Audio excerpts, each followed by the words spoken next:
Hey, Josh Tigg, running T Farms. Evening cattle move. Just happened to get up here just a minute or so here before this wire lifter should raise and give the cows their last break of the day.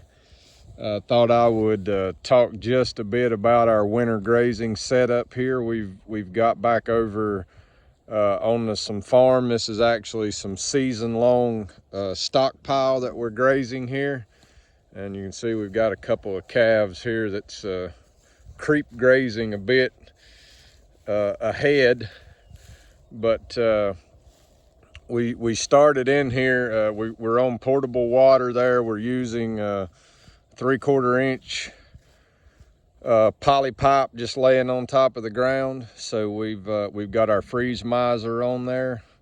I don't know if you can tell, but whenever I'm using that, I always like to start on the downhill side because at night when it gets cold and that freeze miser starts to bleed off water, I got the end of my trough there stuck out from under the wire, so that the water that comes out of that freeze miser, I'll walk over there in just a bit and we can take a closer look at that. But so it just drains off and runs down the hill there where we've already grazed, doesn't make a mess, and it just works out real well. So I'm going to talk just a bit about the wire lifters that you can see there that should be raising here just before too long. But so those wire lifters are not supposed to be operated if it's below freezing. So what we do, what I'm going to do, I didn't know that last year. We used them right all the way through winter, and actually 2 of them worked well. We did have one battery fail, but we replaced the battery, and oh, there goes the wire lifter. So you'll see the cattle begin to move into this next break here. So what I do is I go ahead and set the pole that wire lifter's on, and I just take the wire lifter with me. Oh, there's one got a little excited. I take the wire lifter with me to my house, all 3 of them, and I just keep them in the house at night when it's nice and warm. I always come out in the mornings anyway to check on the cattle, check on the water. So most of the time get out here in the morning. If it's not above freezing, it will be before too long. So I just simply put the wire lifters back up on the pole, let them do their thing that day, and in the evening when I come back to set up the next day's breaks, like I've already done here in front of this one, I got the poles already out there. As you can see, there's one. When I come out here in the morning, I just stick them up. I move them in the evening, and then I just take those wire lifters in the house with me, and I'll put them back on there in the morning. But I try to get a shot there of the cows. We've upped the stock density from when we started. So here was a graze. That's exactly double stock density now. As you can see, we weren't harvesting grass very efficiently at all. Left a lot of grass on the table, and looks like we will need to probably up the stock density some more. Did a little quick math here. We're still just leaving way too much grass behind. Our manure's looking very good. So I will probably be upping the stock density even more to try to get a better graze on this. So right now we're harvesting 272 cow days to the acre there. There's roughly about 120,000 pounds of cattle there. There's a lot more cattle than that, but if we would add the total herd weight up of all these calves and cows and yearlings like that guy there, we would be somewhere real close to 120, 125,000 pounds of stock density. So we probably need to, I'll see what this looks like in the morning. They will come back and clean some of this up. The trouble is, you know, they've already fouled it, but you can see the manure's looking really good. But we're still just leaving entirely too much forage behind. So we will up the stock density some more, and we may have to go to 5 or 6 moves a day. I don't know, I would guess the cattle are probably grazing at probably around 600,000 pounds of stock density to the acre now. So we may have to get up close to 1,000,000 pounds to the acre to utilize this forage.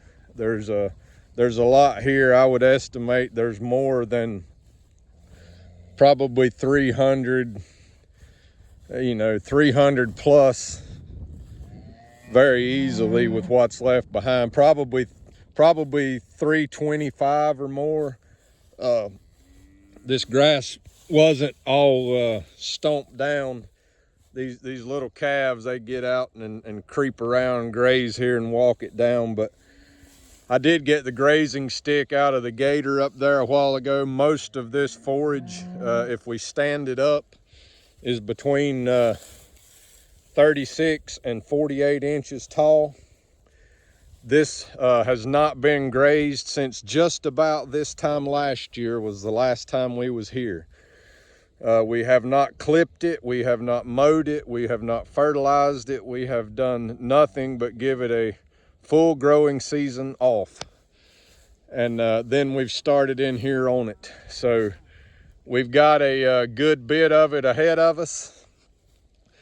I think we can get the harvest efficiency on up to 300 or in excess of 300 cow days per acre. As long as we can keep our manure pats looking like those, we will push the harvest efficiency just as high as we can, because we are in our non-growing season. So we want to make the best use of the grass that we have. So I'll get a quick shot here of my water setup. Got some calves there, getting them some C90 sea salt. And I'm going to move this last wire lifter in preparation for in the morning, and then I'm going to call it a day. But here is our setup. Just a standard float valve with a little T-fitting. Freeze miser there screwed on the end, and all that does is when it gets down to about 35 degrees, it senses that, and that little valve opens and it starts letting water run so that we don't freeze all of this. I've got a 100-foot water hose on there, but it's just a 3/4 inch black poly line there that runs. I think there's about 1,000 foot of it out right now. I have another 600 foot I can add on to it if I need to. But anyway, that's our setup. If you're working with a freeze miser, I advise you start on the low side of your grazing, so that when that water bleeds off, it runs down the hill where you've already grazed, and it's not a big deal. Another thing, we don't have a tremendous amount of flow here, and this is only a 150-gallon tank. So when we're grazing like this, I like to limit the access to the tank to where only about 3 or so cows can get up there at the time to drink, because it can kind of fill fast enough if you limit it to about where 3 can drink, that they don't push the trough around. If I would move this wire all the way back to here, say just to protect the float valve, 7 or 8 or 9 cows could get up here around this thing, and they could just drink it dry real quick. They would turn the trough over. You'd just have a mess, broke float valves and cows without water. But if you just limit to where they can about 3 head get to it, when the water's nice and close to the cattle, like it is here, it's not an issue. They just kind of peel off a few at a time. They come drink. then they go back and everything works good. So we will, I'll do another video. We'll keep up in the stock density here, trying to get the harvest efficiency. I would like for it all to look about like this. Look at the earthworm castings there, where they, that's pretty good harvest efficiency. You know, getting pretty good manure and urine distribution here. But there's just a huge amount of biomass here, so we want to make full use of that. We want to get it cycled through the animal and deposited right back here on the grass. Great thing about this time of the year, shade's not an issue. I've actually got that wood line there that you see. They can't get in it because you know, a cow will go get in the woods whether it's hot or not, and they'll move the manure to there. So we've got that excluded with some poly wire. When we get down to that last break, they can't get in the woods. We'll keep all the nutrients cycled right out here on the pasture where we need it cycled. So I hope everybody has a fantastic day. As always, you can check us out online at runningtbeef.com. You can like us on Facebook at Running T Beef. If you're watching on YouTube, hit that like and subscribe button on your way out. And everybody have a fantastic rest of the day.